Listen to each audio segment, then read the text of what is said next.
this video, I'll show you how you can fix the CS2 download incomplete with replays.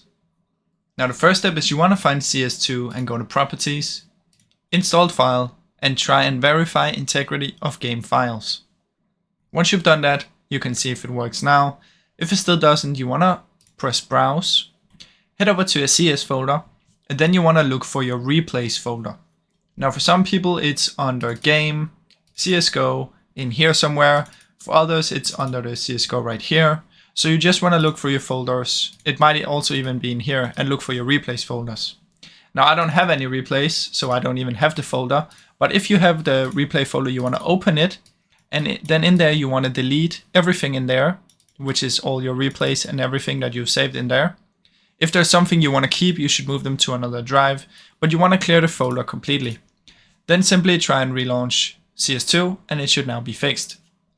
Now if it still doesn't work for some reason, the only last solution that I know of is to try and reinstall CS2. Now this can be a bit annoying because it can take some time, but if it still doesn't work and you really need it to work, you can try and uninstall here and then try and launch it again. Now I really hope this video helped you. If it did, please leave a like and subscribe, as it helps me out a ton. Thank you so much for watching.